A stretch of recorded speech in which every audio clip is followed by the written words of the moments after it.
Are you ready to unlock your full potential, shatter limitations, and ignite success in your life, career, business, and relationships? Introducing Mindset Mastery Moments, the transformative podcast hosted by the #1 mindset disruptor, Dr. Alisa Whyte. It's not just a podcast, it's a movement dedicated to rewiring your mindset for limitless possibilities. Subscribe now and disrupt the status quo with Mindset Mastery Moments. Your daily dose of inspiration and empowerment is just a click away. Embrace the extraordinary and welcome to the Mindset Revolution.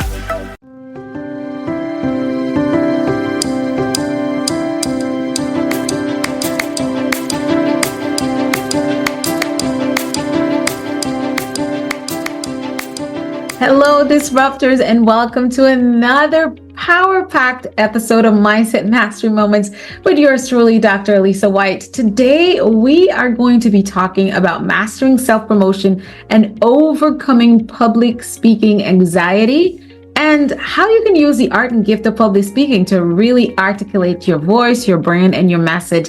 And today, we have a growth specialist, a thought leader in the realm of business building through the mastery of public speaking, and her name is Leslie Fiorenzo. Our guest, Leslie Fiorenzo, is not just a business presentation coach, but she's a beacon of resilience and transformation in her own life and in the life of the individuals that she serves. So let me share a little bit about her remarkable journey. Leslie is a seasoned business presentation coach dedicated to helping entrepreneurs and business professionals present with confidence and grow their businesses and their brands. With over a decade of experience in public speaking and business communication, Leslie has honed her expertise in transforming timid speakers into powerful presenters who captivate their audiences and delivers results. But Leslie's story is one of determination and growth herself. She has had to fight the fear of public speaking in her own life. From a disappointing failed speaking contest to a confidence of delivering impactful presentation, she is a testament to the power of perseverance and self-belief. And you know I'm going to say it, that resilience mindsets. Disruptors, listeners, and viewers all over the world, I am thrilled to welcome to our Mindset Mastery Moments platform, Miss Leslie C Fiorenzo. Leslie, come on into the studio. Thank you, Dr. Alisa. It's so exciting to be here. I appreciate the opportunity. We're excited to delve into this powerful conversation because I have learned, Leslie, that people are actually less afraid of death than they are of public speaking. And so that was mind-blowing to me, I guess maybe because I got put in the spotlight pretty early as a child in church, and people are like, well, you've been speaking and doing stage performances, whether singing or dancing or whatever. You've been doing it your whole life. Do you still get nervous? I said, oh, yes, I do. So it does make sense. So Leslie, tell us about, in your background, there was this one pivotal moment where you actually had a tough time with public speaking. So if you can share a little bit about your journey and how you got started, and give us that moment when you found out that, oh, this is not an easy game, and how did you pivot from that? Well, you're exactly right. It is always the opportunity to reframe how we think about things. So even as now seasoned professionals, that a little bit of anxiety gives us a little bit of an edge. But it took me a minute to learn that. It took me longer than that. But as you indicated, I had an opportunity to participate in a contest, and I went in thinking, surely I was going to nail it. I would win the prize money, and that didn't happen. So it was disappointing. But luckily for me, I had a mentor who took me aside, took me under her wing, and gave me some really good advice. And that was hone your craft. Mm-hmm. So I have done some things and continue to learn and execute on the experts that I follow and can learn from, because every step of the way as we grow in our business and in our ability to speak and communicate, we're always then taking it to the next level and learning from people who are just a few steps ahead. So that's what I would say to your audience members is it is a continual path. It's not that at some point you arrive and it's all, it's always a learning journey. It is always a learning journey. And that's something that I love about being in the personal growth space. And I think everyone should, it sounds like there's a group of people who should be wanting to grow personally, but you're going to grow. You can grow on intention or by accident, but you're going to get pushed to grow. So Leslie, tell us a little bit about your background and what kind of work, how did you come into discovering your purpose to where now you actually coach individuals with this? Like, what's your why? Well, because I've seen so many people who are timid and shy, yet want to grow a business.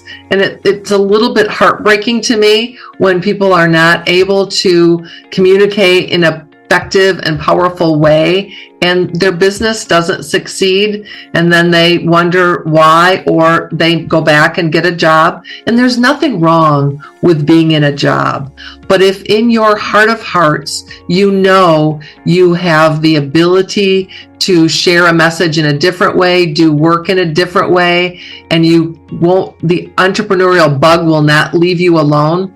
Didn't leave me alone. That's why I'm here. So thinking about how can I do that and take best advantage of my natural gifts and talents, the things that I know are important to share, and share that in a way that connects with my right fit client. We're not right for everyone. We're not going to be able to serve everyone. So really being focused, I had to learn that the hard way, because I thought, oh, well, I can do this or I can do that. Or the first time I set out to go into business for myself, I tried to be everything to everyone, and that just didn't work out well at all.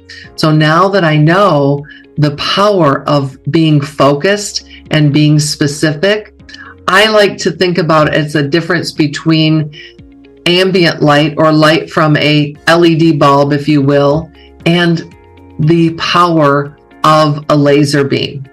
Because both are energy, but you can cut steel with a laser beam because of that focus. So when I want to share a message in a powerful way, it needs to be very focused and very specific. And that's what gives the message the power. It takes work.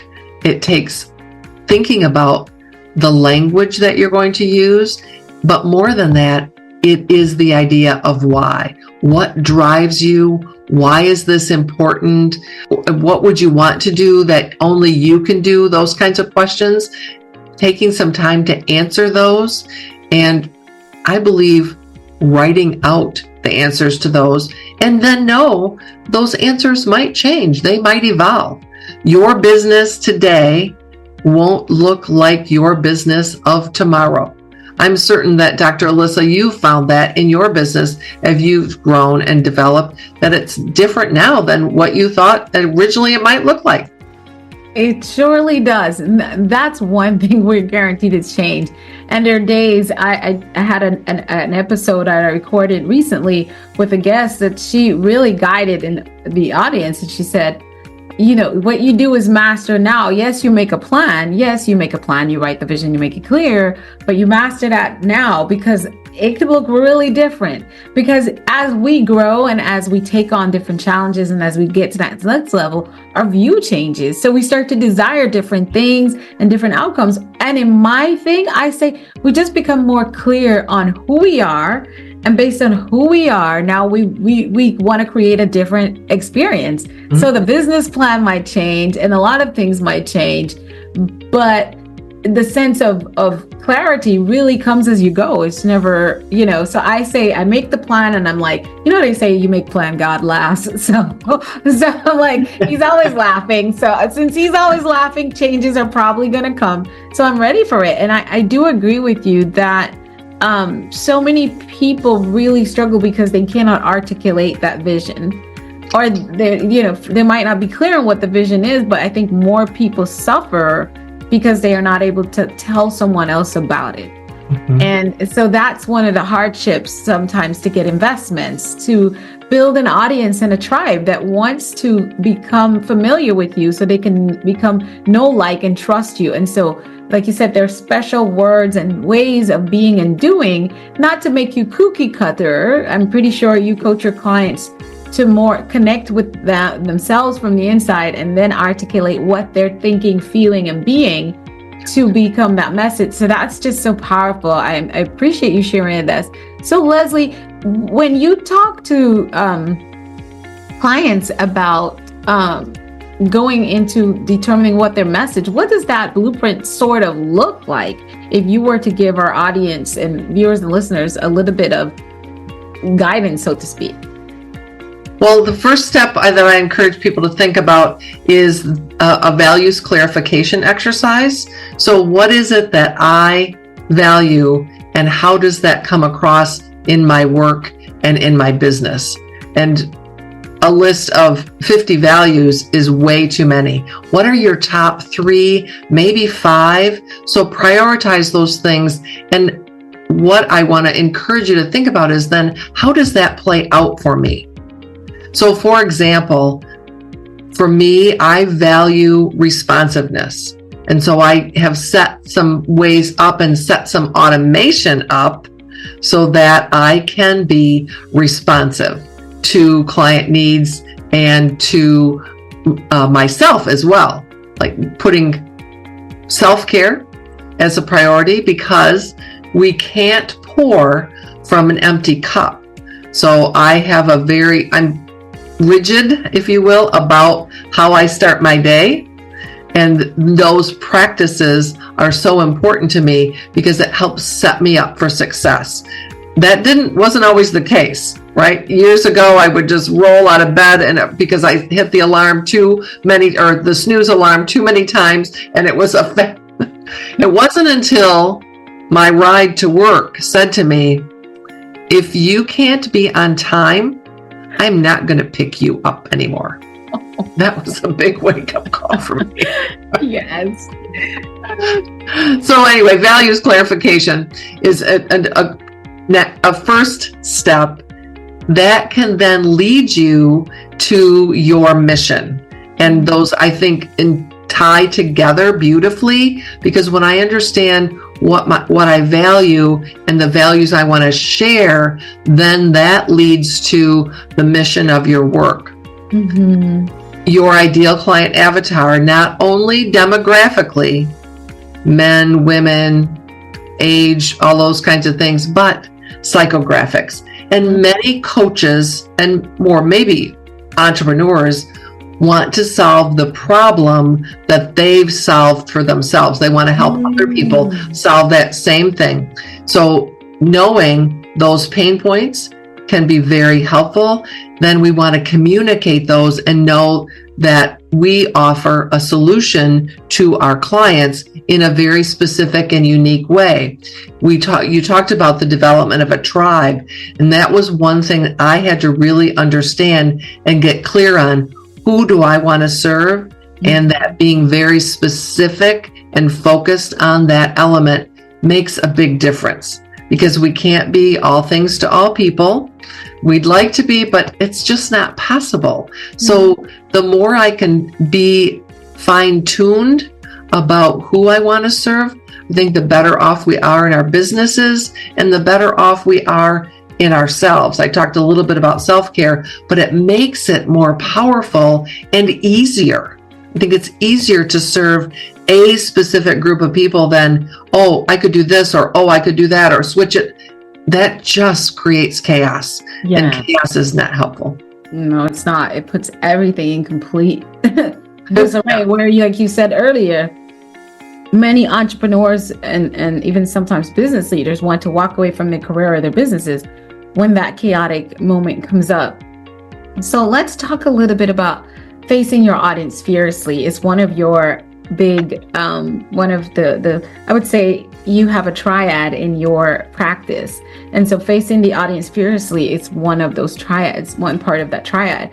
And so many individuals struggle with this public speaking anxiety. And so what techniques do you recommend for them to manage the level of anxiety they may feel and present their ideas with clarity and just speaking with boldness and confidence? And most important, like I said, clarity, looking into the camera, all those kinds of stuff. What do you tell your clients and the individuals you work with?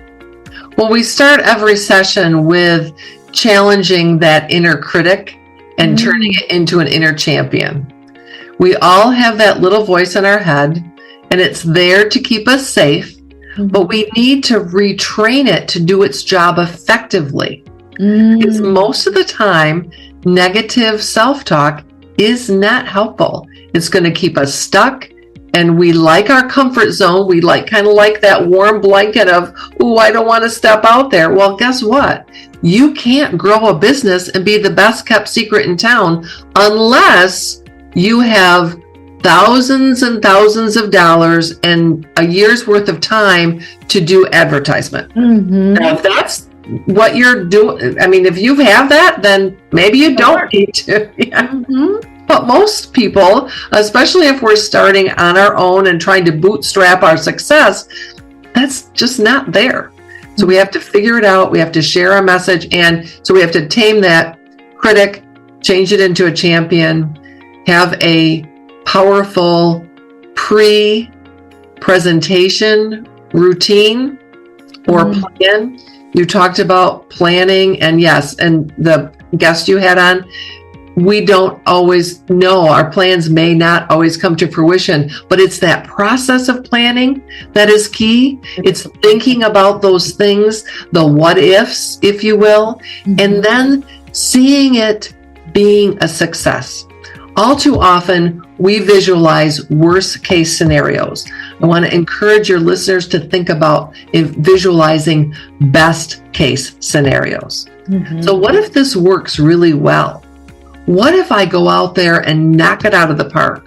What if I get a standing ovation? What will that look like? How is that going to feel? And really embody that. Because your brain does not know the difference between what actually happens and what you're telling it might happen. So the more we can tell it positive and feed it that excellence, guess what? Excellence will happen.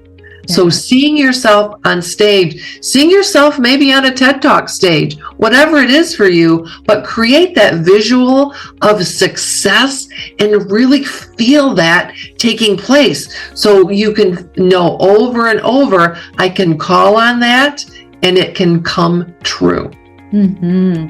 We talked about anxiety and that challenge about how we view it. Know that anxiety and excitement show up physically in the very same ways. So I don't know if people are roller coaster fans, but this is the example I use. If you're going to go on a roller coaster, you're going to anticipate that feel that, oh my gosh, it's so exciting, I can hardly wait. Well, your heart rate increasing, your perspiration, your breathing increases. Same idea is if I step out on stage. It's just the reframe. So I'm not anxious, I'm excited. I don't dread it. Ooh, this is exciting. It's an opportunity. It's an opportunity. I love that. And that's the mindset behind the work, behind you showing up and actually giving a presentation. One of the things you said that was so stood out to me that I love, I talk about all the time, is that your brain don't know. Whatever images you feel it, whether you feed it, whether it's by visualization, whether it's by reading information, whether it's by watching television, it takes it and it thinks it's real. It doesn't discriminate information you feed it. So if you want, back in the days we talked about GIGO, garbage in, garbage out. It's the same. If you feed it that positivity, it will believe it. And the key thing you said, as I tuned in on what you were saying, was you will have something to pull from in those moments. One of the things we talk about in our speaking academy that Dr. Kareem Ellis runs is that you have to know your content, and that's part of it. It's where if you don't know and you haven't prepared, what are you going to pull from? And you said a very key thing is having a pre-presentation routine, which will include all those things that you've given yourself. So when you come on a podcast, every time you show up, you are your brand. Before they know anything about your website could be the best, most constructed, but you are the best walking billboard that they will ever see. And so you have to embody and translate your message so clear. And so I would say sometimes I love to use the word simply, because why do I go with simply, Leslie? It's because we never know who we're talking to. Like today on this podcast, we're talking to people in Bangladesh, Pakistan, in Hawaii, England, Australia, people who English is their second language. So the more simple we're able to in language and stuff, it's broader, especially if you're building a brand. Having a brand, money doesn't discriminate. If it's US dollars or the British pounds or the Chinese yen, it's money that's going kitching in your bank account. You get paid. So you want to be able to do that. Thank you so much for that. The other question, based on what I call your triad, is the authenticity is key. And that stood out to me so much in your work, is that, a lot of times people think effective communication is being able to convince someone into buying a sale. In business, they think effective communication ends with you getting a sale. I feel like it is. That's fair to say. It's better. It's buying in terms of following or purchasing or doing stuff. It's definitely all communication is to have that end result, right? So let's just say for us as business people, it's definitely to get that sale. But in the process of effective communication is the word authenticity that you talk so much about in your work. How do you guide your clients into building positive self-image and embracing that authenticity that they can deliver impactful, meaningful messages to their audiences, knowing that they're also going to provide products and services that are impactful and meaningful? Like, I think it begins by, I talked a little bit about the values clarification, but it's being true to yourself and knowing who your right fit client is, and then taking the steps to find out where they are and sharing your message in those places so that you can attract them. Because I believe it's about that attraction. I don't want to force a fit. I've learned the hard way, when I forced a fit, it did not end well. And when I said things like the first years ago, creating a training program, oh, sure, I can do that.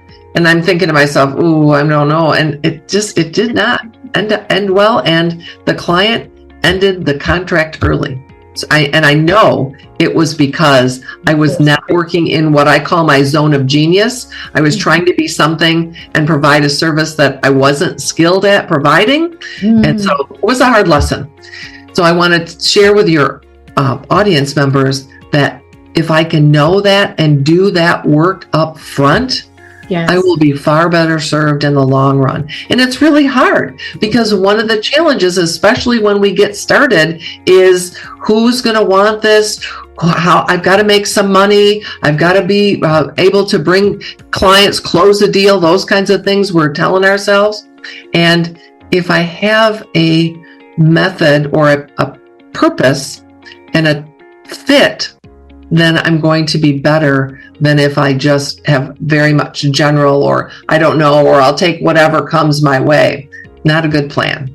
It's not a good plan. I love that clarity, and that being so resident in authenticity with you, who you are, doing the work. And I always say it's purpose and authenticity is, they don't go without each other. Right. Like the only way you can even truly tap into who you are, why you are, is by first being authentic with yourself. And I say people love to use the word authentic and real interchangeably. It's not really. Being real is just a very small part of it. It's that true raw nature. Like, what do I value? You say, I always like to talk about core values and true beliefs. And based on that, because if I have a client who, for example, I might not believe that abortion is appropriate. And I'm not saying that for Leslie and I, disclaimer, we're not talking about our beliefs. We're saying, but some people do, but then you end up having to build a marketing campaign or that says, get an abortion today or whatever. that will be hard for you to do that marketing campaign. Yeah. Yes, they're offering $1 million for this campaign and you need $1 million in your business, but you might fail miserably and end up getting a horrible review from a large corporation that's in high standing that just puts you out of business, and you don't even know how to resurface from that, right? So that authentic piece of like, what do I truly value? What do I truly believe? And here is who I am, and here's why I am. And because of that, now I can clarify who my audience is and who my customers are. And that's it. It's like, okay, thank you for coming and talking to us today, but you might want to try A, B, and B marketing, because I'm sorry, we don't provide services for that one. Thank you so much for your interest. If there's any other area that we might be able to service, let us know. But you're going to cringe because it was a $1 million contract, but you won't regret it because you stayed in authenticity. Exactly. I love that. So Leslie, real quick, can you share with us like a success story of a client who mastered self-promotion effectively and communicated their authenticity and achieved their business goals? Well, one of my favorite stories is a client that I worked with early on that was terrified, had turned down requests from their franchise company. They were and very successful in their franchise, and the franchise company wanted them to come and speak at the conference. And there were a couple of other speaking opportunities too in the community, and they kept refusing them, and finally decided enough is enough. I've got to figure this out, and I've got to master this fear and share my message in a very confident way. So in our work together, we took the first one is that inner critic, because that critic tells us a story that is just not true. And once we uncover that story, then we can move to change it. Mm-hmm. Then we can also do some tools. Breathing techniques is one. Self-talk is another. Using affirmations. So I am a powerful speaker. And it's also about what you say about your audience. People want to hear from me. They're going to enjoy my message, as opposed to looking at our audience as the enemy or being terrified of our audience. So those kinds of things, I believe, are foundational. So they went on to be very successful at their presentation at the industry conference. They were thrilled. Wow, that's awesome, remarkable. And that's the thing about it. A lot of individuals think they have to go it alone when it comes to developing these skills. I would say no one was born with this. I had the gift of gab, obviously, as a child. I might have been confident because how I was trained, allowed, go on, I was allowed, and I spent time around a lot of grown-ups.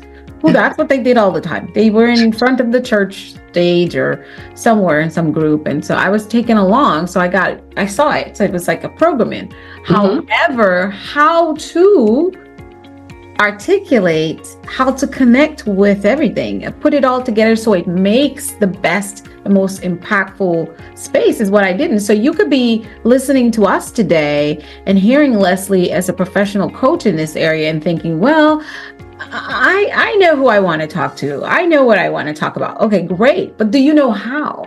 You weren't born with those skills. So this is why individuals like Leslie has passionately created her purpose-grounded coaching practice, is to bring you, if you're now starting off, to bring you into clarity and authenticity, and then also give you the tools and techniques so you create, I would say, a well-oiled system that you can recreate over time. And then you still have her to support you along that journey to get feedback before you provide and present it to someone else. So if you're listening to us, her info will be provided a little later. It's also wherever you listen is. This is why she's here. And I could tell you, as Dr. Alisa Whyte, after being in presenting and training and corporate teaching, doing lectures at college and things like that, when I wanted to step into brand building as a speaker, I did quite a couple. I did the John Maxwell team and got my speaker training certified to begin with. And then, of course,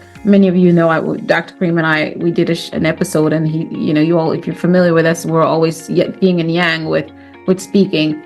I don't teach people how to speak or any of that sort because that's not my gift, but I needed him. And it was a big part was the clarity. Like I had so many messages I could do. I have so many topics I'm passionate about, but I had to come into a space where I was completely clear about what the focus has to be and who my target audience is. And that's why we have Mindset Mastery Moments today, because of all the things that I do talk about, the big umbrella would be mindset mastery, because that's where everything starts. And I am most passionate about that. And that's what transformed my life. So what else better for me to provide, right? And so everything I do is built around mindset. And that was because I got my coach. And the how to present it is what he helped me craft and figured out. So it works. If you're listening to us, we have a lot of budding entrepreneurs and business leaders that listen to podcasts. If you're looking for that, this is why we wanted this episode. This is why I loved when I was able to meet Leslie and was like, I can't wait to have her. And she's already provided so much value. So Leslie, we get to shift gears and dive into a little bit more about you and some fun part in our segment that's called Flip the Script. We're going to ask you some standard questions that our guests and audience love to, listen and hear you share. And so are you ready for rapid fire questions? Certainly. So Leslie, tell us about a time in your journey, your career, where it took a total mindset overall or shift for you to get to your next level. Well, one of the things that I was thinking about the time and an expectation of time and being realistic with expectations, because it doesn't happen overnight. There's very few of us that go viral and have success immediate. And Right. so just understanding that you have to do the work, you have to put in the reps.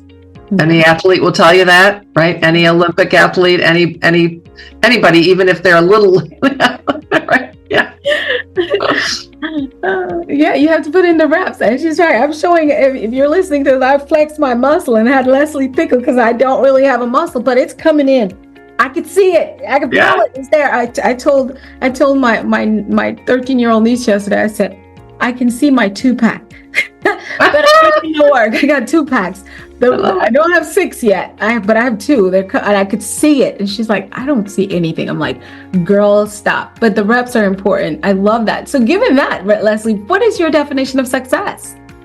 Well, to me, it's about doing the work you believe you are meant to do. And I'm a big believer in focusing on strengths. Now, I don't believe that public speaking is not a strength. It's a skill set that can be learned, but it's about where do I focus what do I do best? Where my zone of genius. And my zone of genius is not necessarily detailed work. Mm-hmm. It is much big picture. And it took me, it can be challenging, especially when you're starting, but knowing that I need to hire somebody that can do that piece of it for me and not try to do it all. Not try to be all things. Exactly. Mm-hmm. And that's what it's like. I love that you shared. I need to do grants for parts of my business and things. And of course I'm smart enough to look up and learn, how to write a grant, and I might be able to put something together, but that's not my zone of genius. And I actually don't want it to be. I don't want to do accounting. I don't want to do that. Let's just face it. I want to do the teaching, speaking, coaching, and training. Everything else is like, I might be great at it. They're like, you're so great at that. I'm like, but I'm not a flyer maker. Not my job. When I was younger, I did that and they paid me very well because it was fun, but it's boring to sit there. Hours will pass me and then I'll start to feel sick at day 3. So no, I love that you're talking about the zone of genius and it's a little bit different than what your purpose is. Zone of genius, your purpose is the big why, but zone of genius is what you're really, really great at, what you're also passionate about. Yes. And what else, Leslie? Tell us what that zone of genius is. Give us a bonus. What do you call that zone of genius? How would you describe it? Well, it's really being where you feel you shine or do your best work, or what comes easiest for. What would you do for no pay? But what can you naturally do that just it's easy, and it's maybe not somebody else's easy. That's the thing. We have to find that partnering with people who can come alongside us to do things that we can't. So, for example, in one of my jobs as a leader in a business, it took me a little bit to understand the difference in skills that I had and my executive assistant had. She was our office manager, and we came at things completely differently at first, and it was kind of a sore point for us until we learned that we needed each other, and her attention to detail and her willingness to come back again and again and ask the deeper questions was something that I began to appreciate, because at first it kind of rubbed me the wrong way. It was kind of a sore, sticky point between us. But once we began to have a dialogue and could really understand where each of us worked and how we could support each other in that way, it became a beautiful thing. Wow. Yes. And that's the difference, is being able to figure it out and communicate effectively and finding common ground. So my last question in the flip the script is, Leslie, what's the next big thing for you, and what kind of mindset is going to be required for you to achieve that big goal? Well, I'm exploring a couple different things and for direction of my business and how I want to serve my clients. So it's looking at it from the opportunity that exists, but then it's really about deciding what is the next best step. And you mentioned that your coach helped you identify and build this podcast. That's what I'm relying on my coach to help me do, and see that bigger picture and put the steps in place to take if it makes sense, put the plans in place to take those steps. Exactly. And it's not easy. And I feel like everyone should have a coach. I feel like everyone should have a coach. You might go through different seasons. You might have different coaches at different time. I personally don't care. I believe it's a poor idea to have too many coaches at one time. Oh, yes. I feel like, because that's like you're spreading yourself out too thin. So you need to present. I feel like having someone who helps you articulate your message is so important, and it might be one of the first coaches you should have, because I had a coach that helped me figure out my coaching program, and that wasn't the same. No. It was knowing that message and what I want the world to experience and know through who I am and any platform I would build. And that was someone like you that helped me do that. And then now I can go back to a coach to help me build the program, because I'm clear about my message and clear about my brand. I'm in authenticity about what my zone of genius is. And now that individual and some of those coaches help you figure that out too, but it depends. This is why even figuring out the quality of the coach, and it's so beneficial. That's why Leslie will find herself, being interviewed, because people don't know that. A lot of people don't realize that there's a coach specially for what she does. I feel like it's one of the coaches we don't talk a lot about. We talk about a speaking coach, but it's not altogether the same.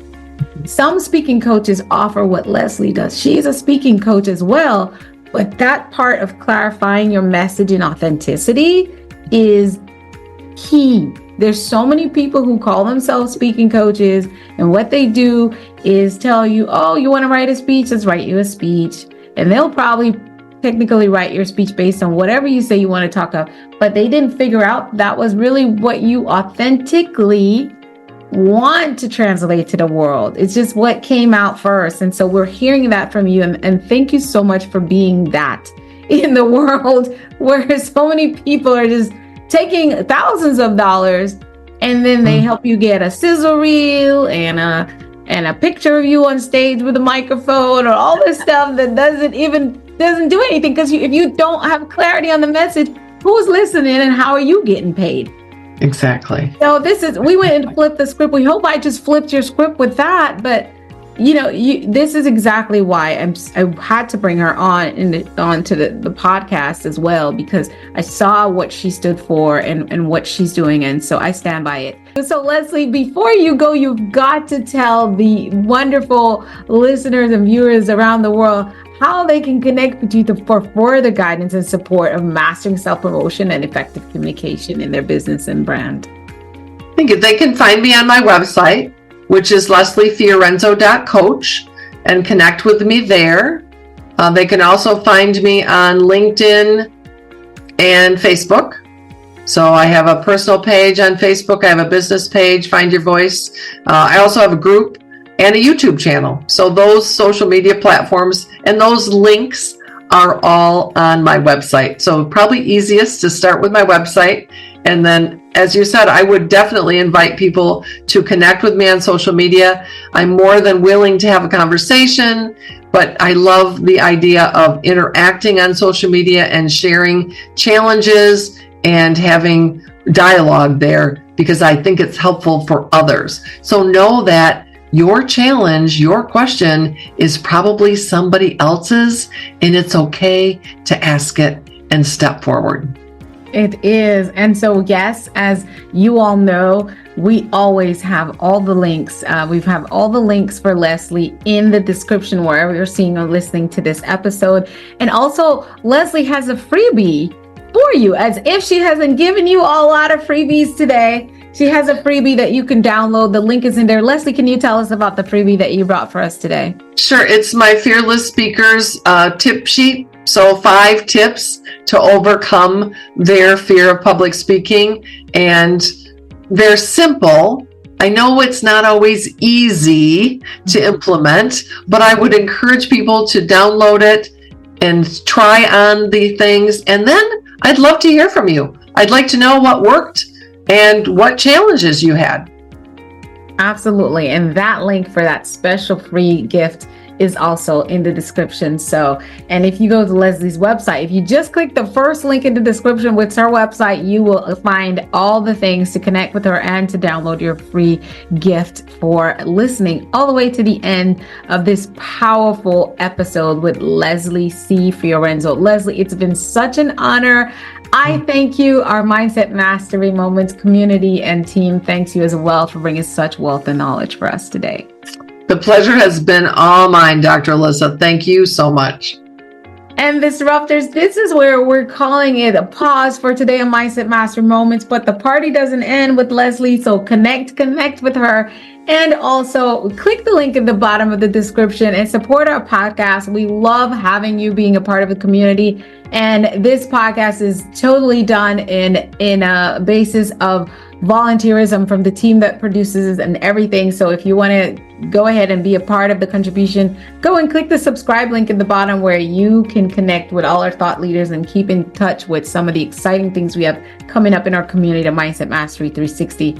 For now, remember that everything begins with your thoughts. Take all the lessons you learned today and reaffirm yourself in your brand, in your business. And remember that what you think is what you begin to speak. What you speak is what you create habits around, and it's what you become. Until next time, live passionately and purpose. Dr. Alisa and Leslie, we're out. Bye now.